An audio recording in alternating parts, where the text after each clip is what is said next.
topics and opinions expressed in the following show are solely those of the hosts and their guests and not those of W4CY Radio, its employees, or affiliates. We make no recommendations or endorsements for radio show programs, services, or products mentioned on air or on our web. No liability, explicit or implied, shall be extended to W4CY Radio or its employees or affiliates. Any questions or comments should be directed to those show hosts. Thank you for choosing W4CY Radio.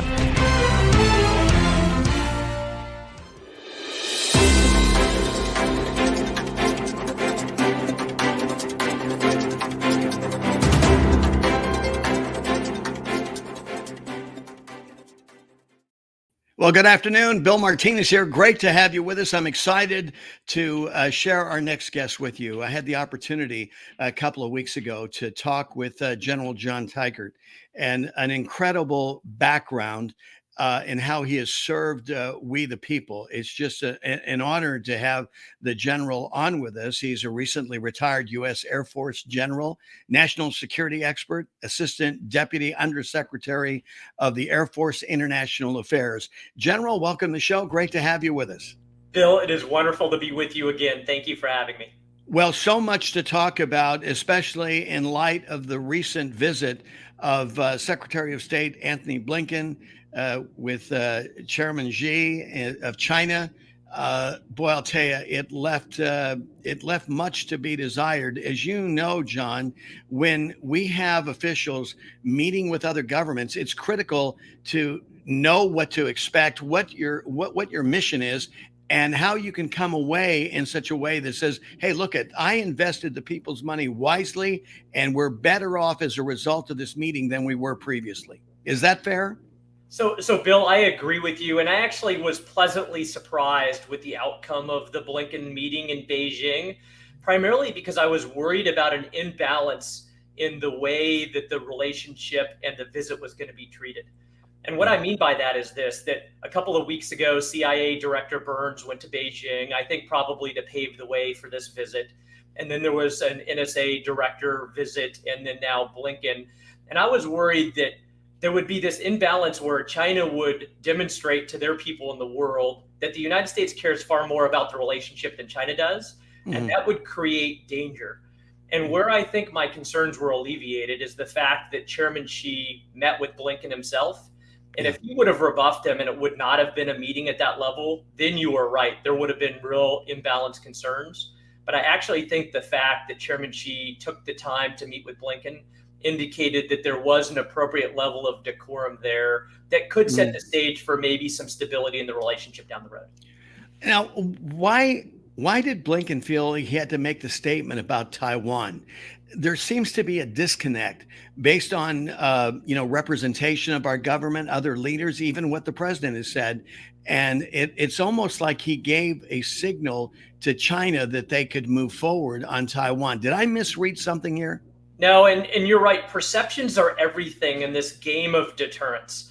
And deterrence is what won us the Cold War. And deterrence is what we're trying to use to make sure that China doesn't take action, especially against Taiwan, that would be against all of our interests and certainly the United States' interest. And the concern is that we as the United States need to demonstrate capability and will and play into the minds of our challenger, or our opponent here in China. And any statement we make that could open the door to our allowance of a Chinese aggressive move across the Taiwan Strait could ultimately lead to them actually doing it. And we need to do everything we can to demonstrate capability and will so that they do not. Well, General, China's been a little reckless. I mean, whether it's coming to a near collision with, one of our Navy ships, even sending airplanes into Taiwan's airspace. I mean, this is a bit ambitious and challenging in the least, is it not? No, you are right. And it wasn't just one close call. There were two weeks ago, one in the air and one on the sea, where China is doing whatever they can to provoke action or to see how strong our will is. And when I talk about our activities just in the last couple of weeks, they do that daily to their neighbors in the Philippines and in Vietnam and others. And their reckless behavior is just a prelude to future aggression. And we need to do everything we can to telegraph that will not stand. General, analysts are saying that economically speaking, China is not as strong as they would want us to believe. Do they really want to engage in a world war? I don't think China wants to engage in a world war, but I think they want to achieve their strategic interests. And there's probably three or four immediate interests of theirs in this order. Number one, the Chinese Communist Party wants to remain in power. Number two, they want to retake what they consider a rogue province in Taiwan. Number three, they want primacy in their region. And ultimately, they want to disrupt the international world order that the United States has so carefully tended to in the last 80 years. And I think those priorities are in that order. And I don't think they want world war. In fact, I think they use unrestricted warfare, this strategy from two CCP colonels from 1999, which essentially means that they're willing to engage in every way, in every domain, in every geography at every time. And they would love to achieve their objectives without war. But I think to some extent, especially if we demonstrate a lack of capability and will, then they're willing to push the boundaries and see what we're willing to stand up against. Exactly. Well, I think all eyes are watching. It seems provocative at times what the communist Chinese are doing.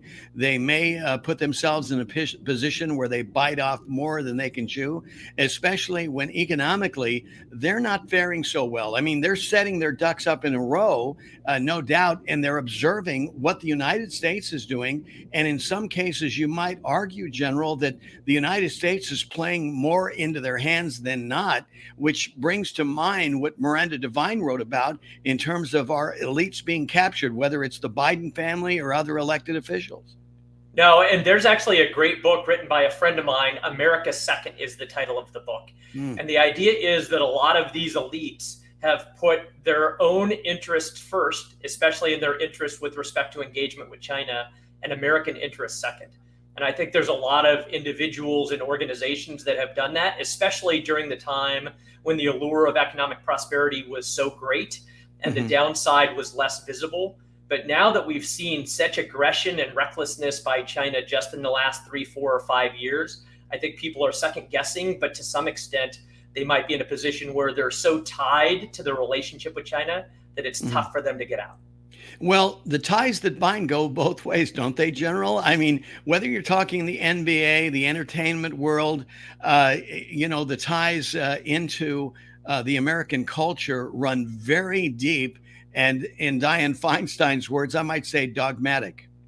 Yeah, and I'm concerned about some of those Chinese activities that have played maybe on our goodwill way too much. And I think about $700 billion of stolen intellectual property a year, or a communist Chinese clubs on college campuses, or police stations in metropolitan areas.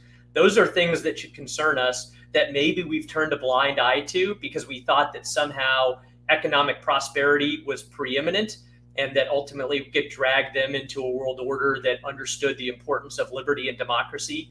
But they have just used our good intentions in many ways against us. And now they're looking to prey against us using this unrestricted warfare strategy from 24 years ago.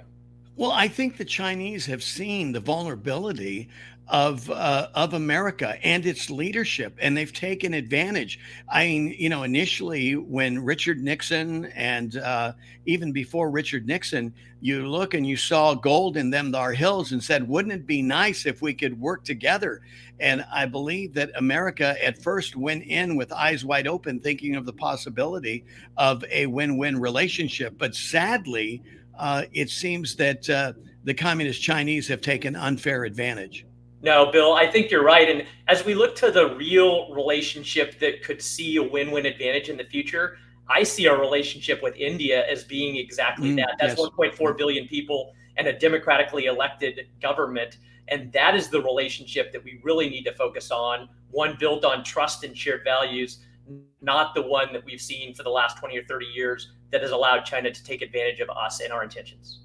Well, General, we are still kind of trying to, I don't know, clean up our reputation a little bit internationally since Afghanistan, as you know. This made a negative impression upon our allies and others that, heretofore have counted on American support and reliability. No, and Bill, I think there is a direct link between Putin's aggression in Ukraine, and our feckless withdrawal from Afghanistan. And I think Chinese and others like Venezuela or Iran or North Korea are watching to see if there is an inkling of weakness in the United States so that they can take advantage of it for their own personal selfish interests. Got to go to break. We've got more from General John Teichert after this. Stay with us.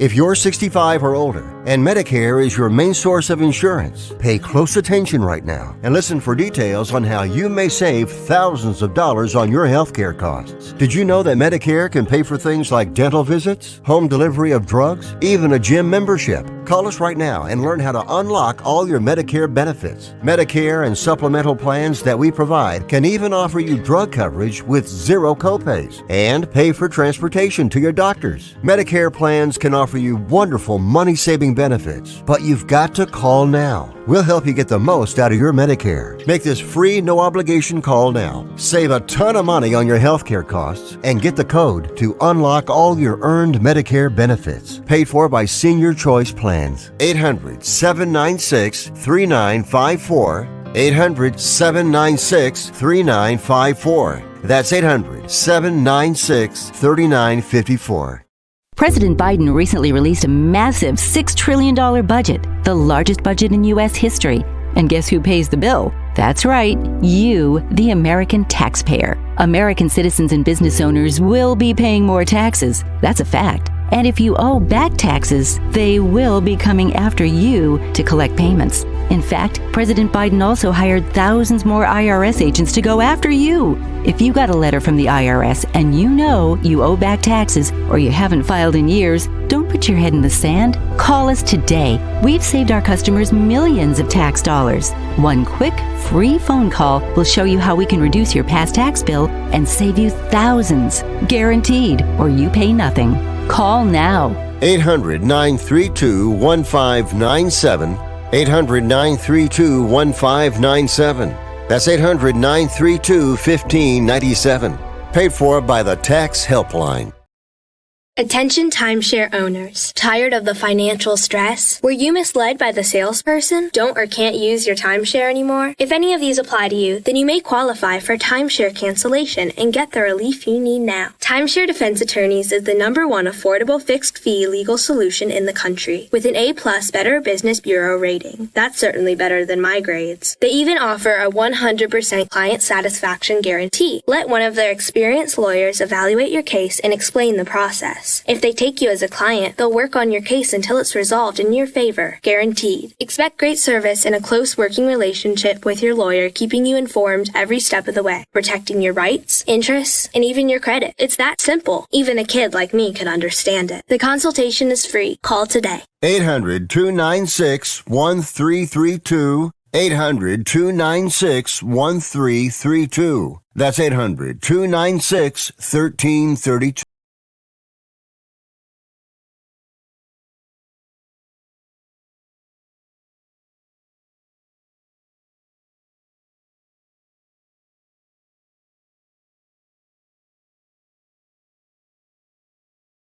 Well, good to have you back with us. Our conversation with General John Teichert will continue in just a moment. But just real quick, a reminder here for you to join our listener-supported campaign for truth and liberty. I cannot thank you enough for your participation.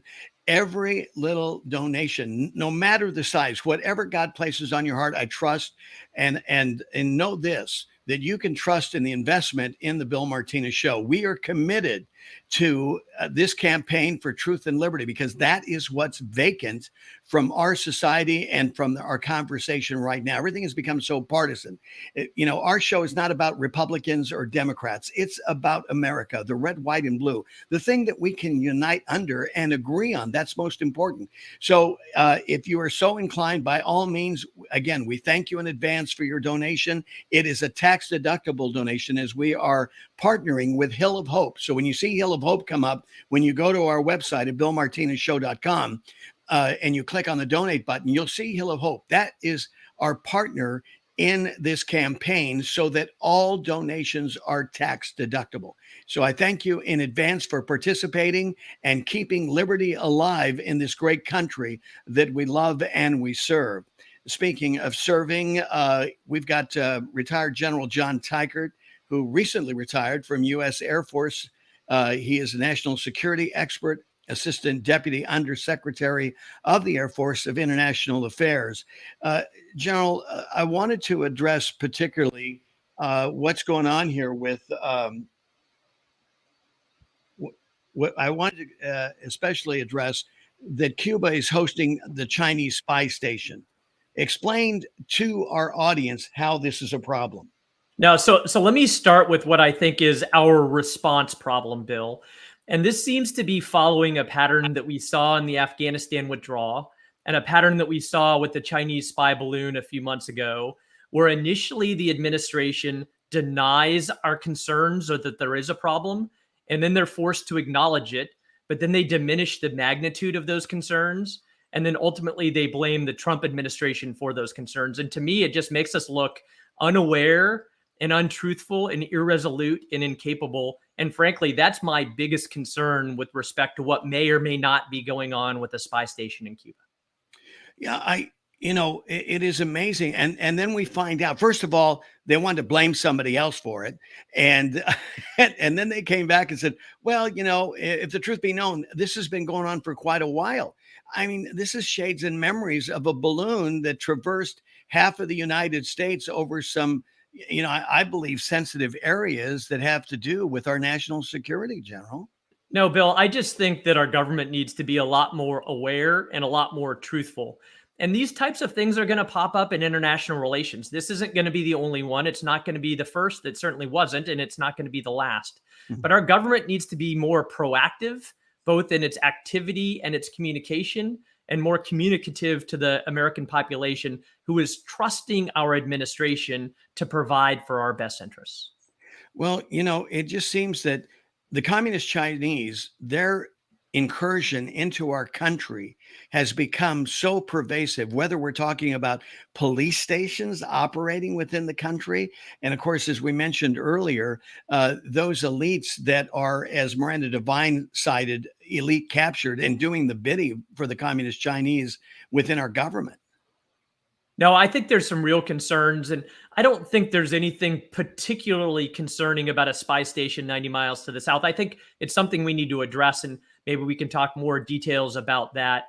But I think some of those things that are going on internally, like stolen intellectual property or Chinese clubs or police stations or stolen personnel records, are far more important and far more damaging to our well-being than a spy station south of our coast.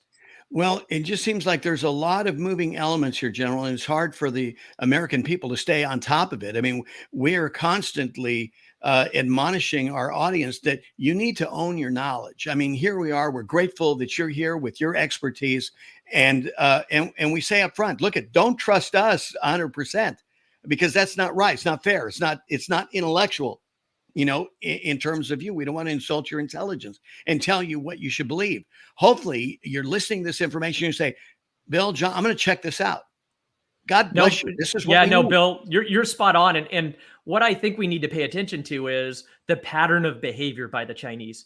Mm-hmm. One event doesn't make a pattern of behavior, but we see both what they're doing within our country, what they're doing around the South China Sea, and what they're doing around the world paints a picture of malign and aggressive activities that should absolutely concern us and the American people need to know about. Yeah, let's talk about the South China Sea. This has been going on for a long time. And this is what bothered me about, the Russian-Ukraine conflict that's taking place right now. Russia was staging for warfare for over a year. But you would seem that our intelligence community, our national community, security committee, community was asleep at the wheel. And it's beyond me. And then here we are, of course, the Communist Chinese have been moving quite aggressively, setting up, in a sense, military installations in the South China Sea and claiming eminent domain, so to speak, there in those territories that are supposed to be international. No, and you're right about concerns there. And in fact, even the United Nations, that tends to not necessarily take a strong stand, has made it very clear that China is violating international law by what they're doing in the South China Sea. And the concern is exactly what you're talking about, in that they are enhancing their strength and demonstrating their own will and capability in a way that is potentially demonstrating what could be on the horizon with respect to further aggression. Exactly. And going back to the idea, Bill, of deterrence. Deterrence is helping our adversary understand that there are minimal benefits to taking an activity that we don't want them to, and there are huge costs and huge risks. And we need to stand strong as the United States alongside of our huge network of allies and partners to help China to understand that there are costs and there are risks to their activity. And certainly if they take the steps we don't want them to, then they're going to have to bear those costs and those risks, and they will be inappropriate and unbearable for them. Well, General, you bring up an excellent point here, and that is that our allies are looking to America. Like it or not, we're the example. So if we're squishy on things, our allies are going to follow suit, are they not? No, I think you're right. Though I do think that because China's aggression has been so obvious in the last few years, it has sparked an increase in capability amongst a variety of allies and partners around the world. I think about Japan, that just recently has dedicated to double their defense spending in the next 5 years. South Korea is boosting their defense spending. So is Australia. I hope that the state visit with India goes well this week and demonstrates an opportunity to further demonstrate to China that it's not just American will that they've got to contend with, but it's the will and capabilities of a variety of allies and partners around the world. And you bring up another point here. I mean, this is what the former president was jumping up and down, with NATO about, is that they needed to up their investment. You could see these threats happening. And so what were you going to do? I mean, they weren't even honoring their original commitment, General. No, and you're right. That commitment is 2% of their GDP should be going to spend on the military, and they were spending far less than that. I think maybe the benefit here, Bill, if you want to call it a benefit, is that the world has demonstrated itself to be a dangerous place in the last couple of years, both with respect to Russian aggression and Chinese potential aggression. And that aggression is doing what our talks with our allies and partners could never do, which is prompting them to realize that they've got to spend for their own self-defense. Otherwise, this aggression could come to their doorstep. Yeah, without a doubt, they've got to up their game, and as you said, the standard's been 2%. Well, there's been talk that it needs to be up to 4% because of the emerging threats that we're looking at. No, and I'm concerned that our spending based on our GDP is at historic low levels right now. The world is only getting more dangerous. We talked about China and Russia, but we talked about threats of Venezuela or North Korea or Iran or others. And if we are not spending and investing in strength in our military, then there are those that are going to take actions against us to play upon our weakness of capability and will. General, to that point, many people are questioning the readiness of today's military. We probably won't have a chance to get into it as deep as I would like to on this side of the break. So why don't we go ahead? We'll go to break. We'll pick it up from there, because I know our audience especially would like to hear your insight and your forecast regarding the readiness of today's American military. Stay with us. We've got more from General John Teichert after this.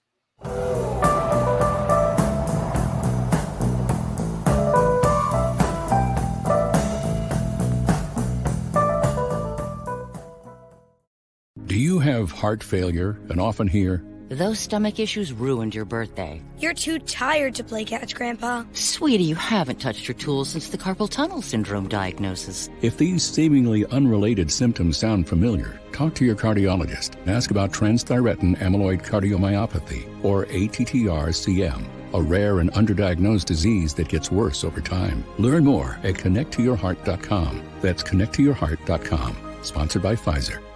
Hi, I'm Ronnie Deutsch, and if you or your business owe money to the IRS, I've got great news for you. Tax laws have changed. Billions of dollars are earmarked for IRS Fresh Start programs, and if you qualify, you can literally save tens of thousands of dollars. Listen, I know what you're going through. Call me if you want to speak with a tax attorney or tax professional for free. 800-247-1498. That's 800-247-1498.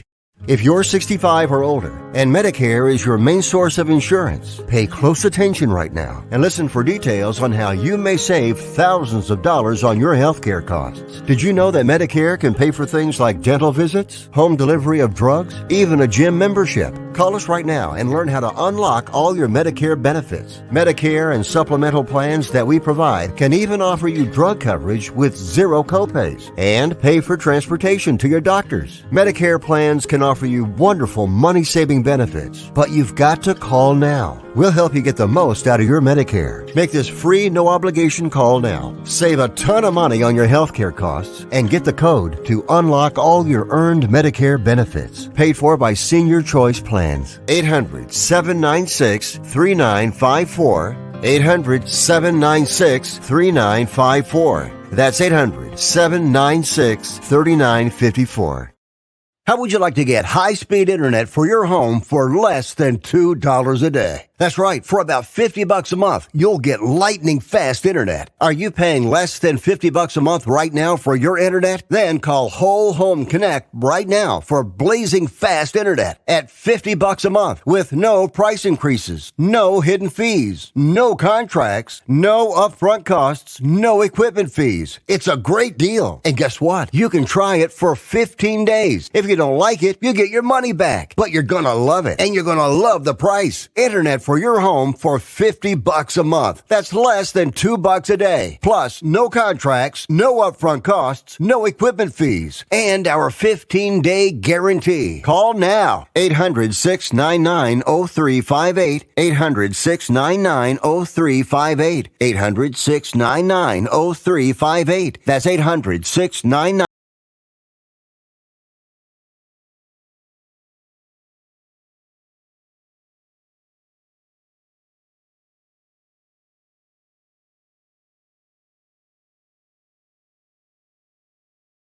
Welcome back. Bill Martinez here, and we're talking with General John Teichert as our conversation continues to focus, as we were saying right before the break, want to focus on military preparedness.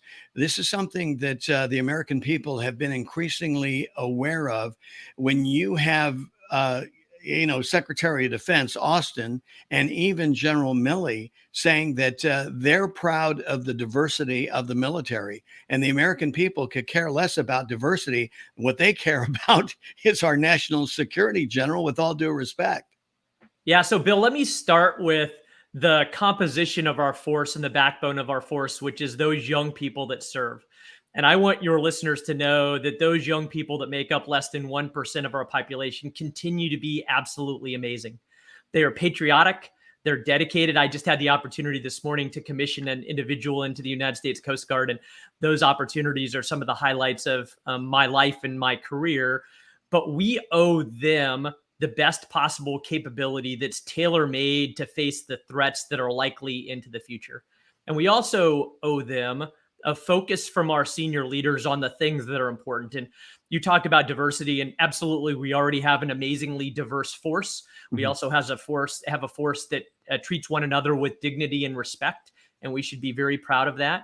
But we need senior leaders that are focused on the real world threats that exist out there, the ones we've spent the last 30 minutes talking about, because those threats are looking to do something malicious and malign within the world order. And if we don't stand strong against them, then they're going to have their way. What's the purpose of our military, General? I mean, I think we need to revisit that mission, and that needs to be before, the generals that are running the operation here, the Joint Chiefs of Staff, to remember that, we're here to win war. And when you look at our record in the recent era, we're lacking here. So we've lost sight of something along the way. Again, this is from my perspective, being, as you know, former Marine. I was involved during the Vietnam conflict, not in country, but where I was at, I was in a unique position to be able to observe a lot that was happening there in country. And then in my conversations with those soldiers that were coming back. Yeah. So, Bill, thank you for your service to our country. And I do think that at those lower levels where really the rubber meets the road, our young people are absolutely focused on what they need to do, which is support and defend the Constitution of the United States against all enemies, foreign and domestic. Right. I do think where sometimes we believe that our Defense Department is distracted is when we look at the political class within the Pentagon. Fortunately, they are highly isolated and insulated from where the real war fighting gets done, which is down at the unit level. And so there is concern at that Pentagon appointed class that there is a lack of focus. But I do guarantee you that the capability of those young people at the unit level is still just as stellar as we always have needed them to be when it comes to deterrence first and then winning if necessary. General, I do want to talk more about what's happening with Russia and Ukraine. Last time you and I talked, we talked about the F-16s, but I want to finish up, I think, a key issue here regarding China, and that has to do with Uyghurs, a modern day Holocaust, organ harvesting, human abuse that is taking place there. And it would appear that the international community, because of those ties that bind that we talked about earlier, are not quite, challenging, I guess, the international community to really, get up and hold the Chinese accountable. That this cannot happen in our world, that we would abuse people to the degree that they're doing the Uyghurs, for example. No, and Bill, you're talking about a modern day Holocaust. You're talking about genocide of over 1 million people. And I really, truly hope that when Secretary Blinken met face to face with Chairman Xi Jinping, that he brought up this issue. Because we do not have moral standing in this world if we're not willing to stand up for the weakest and most abused among us. And I hope that in those closed door conversations, he had the courage to speak truth to that power about how that must not continue, because we all share this thing that is part of humanity, and we must stand up for those, especially those that are the weakest among us. Well, and hopefully the secretary was not afraid to address that 800,000-pound gorilla in the room called COVID-19. No, there is COVID-19. There's the abuse of the newly acquired Hong Kong population. There's a lot of other repression within China. And really, our Secretary of State needs to have the backbone and the courage and the talking points to walk into a meeting like that. And while we're trying to safeguard a relationship so that it doesn't spiral out of control, that we do not have the moral standing that we need if we're not willing to talk about the tough issues in addition to those issues that maybe could be shared interest among us. General, you talk about moral standing, and I want our audience to understand that that foundation begins with we, the people, as clearly enumerated in the Constitution of the United States. We cannot put it out on the military or blame somebody else. It's like that old saying, one finger going forward, three coming back at you. So that moral standing starts with us. As much as it would count on us, we've got to lift up our game, our understanding of moral standing and why it's so important. It goes beyond our borders, as it has always been, almost since this country, this great American idea came into being, right? No, it is. We are this shining city on a hill, and people are looking towards us to understand what right looks like. And that means we've got to be right ourselves as individuals, as families, as society, and as community. And if we're not doing that right, then there's no real hope that the world has to look towards. Exactly. Well, General, let's go to Ukraine and Russia. As you and I had mentioned before, we saw this coming from a distance, and now here we are just, investing a ton of money. But I wonder, again, as we talked about the NATO partners, the NATO partners are the ones to get the greater benefit. And it appears that America is putting more skin in the game than these neighbors that have more to lose if Russia was to take over Ukraine. So, Bill, I think the most important perspective here is that no Americans are dying in Ukraine. And Ukraine is fighting valiantly with what they have been given from the United States, with what they had to begin with, and what they're getting from other partners within the West. Now, I do think that it has cost us some money. I think last tally was about $80 billion total, $50 billion of that being military spending. I do think that our NATO partners are actually providing more capability than maybe we would have expected 15 or 16 months ago. But I do think that there needs to be the right balance here. But most importantly, I believe that Ukraine is fighting a fight for all of us, and they are standing strong against aggression. They're stopping Putin from moving on beyond Ukraine to other places that could be far more dangerous than just Ukraine, including the Baltics, who are NATO partners. And I think that they are standing strong in a way that is causing China to understand that there are those that will stand up strong against aggression wherever it takes place. Exactly. Well, the longer this continues, General, I think most of us realize that really opens a window for mistakes and an oops. And we can't afford an oops here. It was reported here recently where, because of something weird in the environment or some reflection or something, Russia was almost under the impression that there was nuclear incoming coming. And fortunately, this one person, this one Russian who was in a position to say, whoa, we're not going to respond, because as you know, when there are threats of this nature, there's no question about it. You just turn the key, you hit the button, and rockets red glare. But by the grace of God, this individual held back and saved us from an international catastrophe, no doubt, that would have occurred. Well, and I think all of the blame for all of this goes back to one person, and that is Putin. And we have to consider that he is a serial war criminal. Now, likely, he probably gave the order to burst the dam that we've been talking about for the last couple of weeks that has caused economic, humanitarian, and ecological disasters. But anything that stems from this war in Ukraine is going to be his fault. And I really hope that as the G7 communique provided in its statement after that meeting a month ago or so, that the G7 is committed not just to seeing victory in Ukraine, but rebuilding and reconstructing and finding restitution and ultimately punishing those that should be held accountable. And Putin should be at the top of that list. Yeah, without a doubt. We've got to go to break. We're going to pick up the conversation from there, so stay with us. We've got more from General John Teichert, the recently retired U.S. Air Force general and national security expert.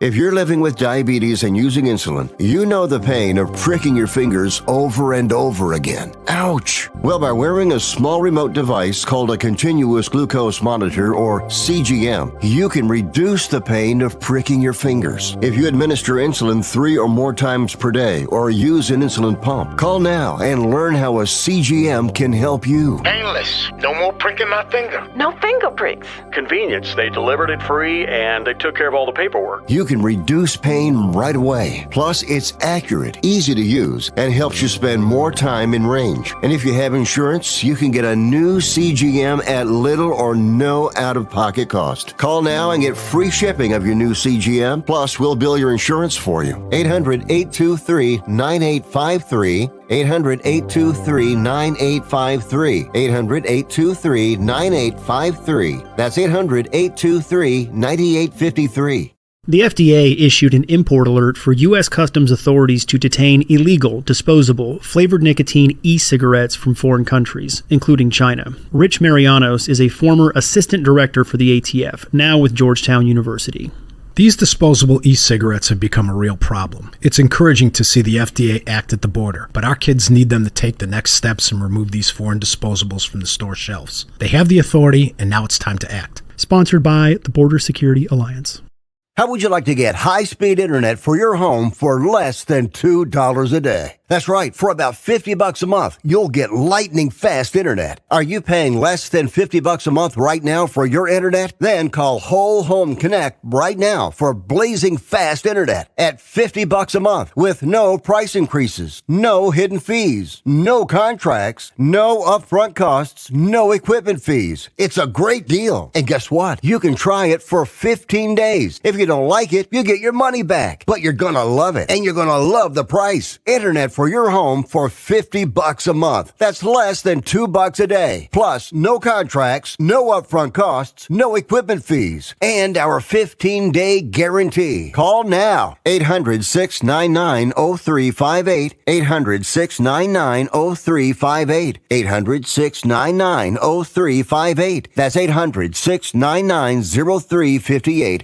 Would you like to hear better for as little as 10 cents a day? Now you can with the all-new Audien hearing aids. The average hearing aid lasts about 3 years. Ours, at only $99 a pair, means you're paying as little as 10 cents a day to hear better. And to make things even better, we'll give you a 45-day money-back guarantee. Skip the doctor and get hearing aids delivered straight to your door. We've eliminated all the middlemen to offer you a factory direct price of only $99 a pair. Join over 300,000 people just like you who took advantage of our 45-day trial offer. Now you can hear better too for just 10 cents a day. Call now and order your $99 pair of Audion hearing aids with a 45-day money-back guarantee. Plus, get free 3 to 5 day shipping. 800-577-5319. 800-577-5319. 800-577-5319. That's 800-577-5319.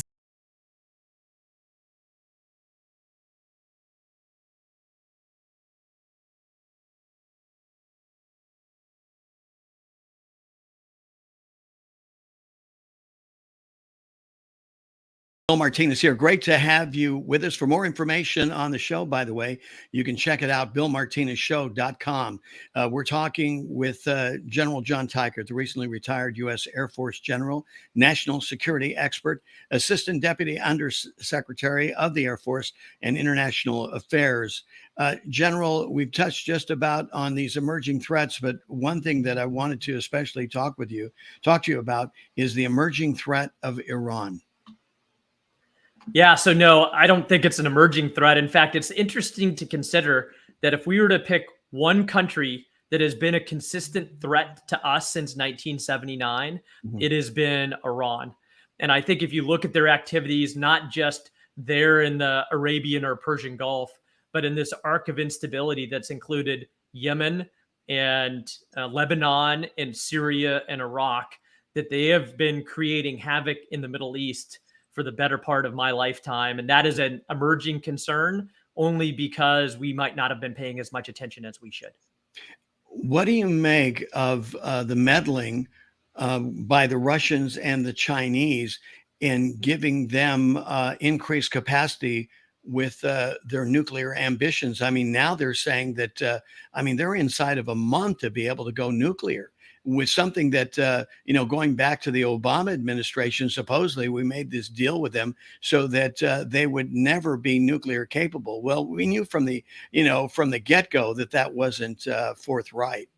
Yeah. And so, Bill, I think that it's pretty clear that Iran has had this nuclear desire for a long time for a variety of reasons, including prestige. And I do think that there are relationships that go both ways. Certainly, Iran is helping out Russia with drones and drone attacks in Ukraine. I do find it ironic that there is a relationship between China and Iran going back to our previous conversation of genocide in the western part of China against those Muslim Uyghurs. And I think that it's extremely ironic that any Muslim nation would have a relationship with China in light of the fact of that genocide. Yeah, without a doubt. But, you look at the Middle East, General, and what has happened in a short period of time. I mean, it seems to be hanging by a thread. You've got some mixed alliances that you never thought, that you could really conceive here, 10, 20 years ago. It's like a game of musical chairs. And every time the music stops, everybody's changing chairs. And it's like, oh, you are my neighbor. What's going on? You're right. I mean, there's a lot of self-interest that is going on there and conditions change. I do think that this maybe thawing relationship between Iran and Saudi Arabia is far more superficial than maybe we are concerned about. That yes, they have established some level of diplomatic relationships, but they're certainly not partners and certainly not allies. But I do think that there's some real challenges there. And in almost every case in the Middle East, the challenges point back to Iran as a root cause. Right. Well, and speaking of Saudi Arabia, I mean, our relationship has really gone sour quickly. And this current administration seemed to exacerbate the problem. And maybe in part, Saudi Arabia can't wait for us to come under new management, that maybe they can hit the reset button, because they're acting more like foe than friend here recently. Well, and I actually think we're treating them more like foe than friend. They have been a steady, reliable partner for a long time. Right. And I think they're tired of our moralizing. Yeah. They're not a Jeffersonian democracy. They likely never will be. But they have been a steady, trustworthy partner in the region for a long time. And I think that we need to stop moralizing to them in a way that ostracizes them and pulls them into the orbit of others. And we need to realize that our mutual interests are very much aligned in the region, and we need to treat them as the reliable partner that they've been for a long time. And you make an excellent point here, General, and that is that, the United States can't impose our morality, and I mean that in a sense that, you know, the Arabs in the Middle East see the Middle East different than we do. And we'll never, it's almost like we will never, ever get in alignment. I mean, this is, as my good friend Bill Salas calls it, ancient hatred. This thing has been going on, for millennia. And I don't know if there's any one person that could ever, bring everybody together in some sort of kumbaya, event. Well, no, not only are there deep historical ties to some of the animosity, but they also live in a very rough neighborhood, going back to Iran, but others in the region.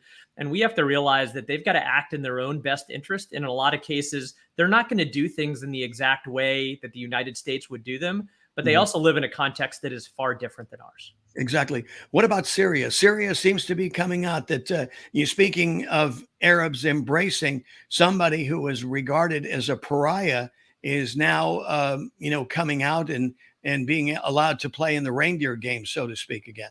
Yeah, so I'm curious to see how far that actually goes. Clearly, Bashar Assad is a very evil man as the leader of Syria, but they also tend to create this vacuum of power in Syria that has caused ISIS and others to thrive there outside of the authority of the government. And I'm not exactly sure what the right answer is with respect to Syria. And if you think about it, there are Turkish interests there, there's American interests, there's Saudi interests, there's Russian interests, and we need to tread carefully there. And I don't mind Assad being invited to talk to groups within the Middle East, but we've got to be careful if it goes anything beyond that. Well, exactly. I mean, didn't we learn something from Iraq? No, and I think the comparison there, or the metaphor, is valid. But what we really have to understand is that this is a large nation in the middle of the Middle East that, frankly, has been undermined in its legitimacy in a large part by Iran.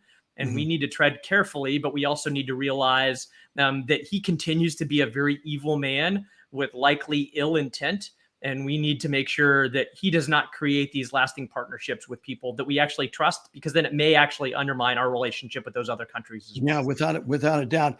General, how about our number one ally, Israel? I mean, going back to the Biden-Obama years, Benjamin Netanyahu, it was almost like they brought him through the back door whenever he was in D.C.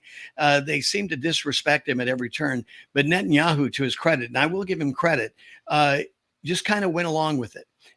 But now under this new Biden administration, they seem to be rather overt in even trying to affect some sort of regime change there in Israel. And I'll tell you, many Americans, that does not sit well with us. No, and I think that we've got to realize, as we spoke about dangerous neighborhoods, that they live in the most dangerous neighborhood that there is. And Israel is trying their best to survive and thrive, and they've done so brilliantly now for many decades. And we have to, again, be careful about moralizing to others when we realize that context is so challenging that to some extent we can't even imagine what Netanyahu and others who lead Israel have to go through day by day. Yeah, exactly. I mean, just as you say, I mean, I was talking to my good friend there, David Rubin, the former mayor of Shiloh, Israel. I mean, he's telling me, 4,000 bombs a day, missiles a day are coming into Israel. I mean, how do you live this way? No, and it's tough. And I've got some good friends that are F-15I pilots over there in Israel. And every sortie, even if it's a training sortie, is a combat sortie, because you're going to get shot at. And you might have to employ that magnificent weapon system against the adversary. And I just think that if we look at the miracle of Israel, and truly I believe that is a miracle, that we've got to do everything that we can to continue to support them as they try to survive and thrive again in that very difficult neighborhood. Well, only to remind you of what Almighty God himself said, General.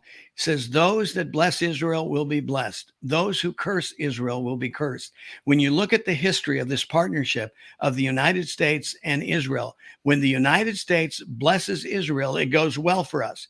When we do things against God's intention toward Israel, we find ourselves in trouble. In fact, this has been so documented, it is beyond me why people in the State Department, think twice before they interfere, with Israel and try to come up with ideas, again, like what we were talking about, that are based on, Western ideas, but not the reality of what's happening there in the Middle East. No, and I do think that we need to be mindful of that contingent promise that came through Abraham. But I also think that we need to be mindful of the very practical reasons why a democratic, trusted ally in the Middle East like Israel is one that we always should support. Well, our thanks. This is going to wrap things up for us.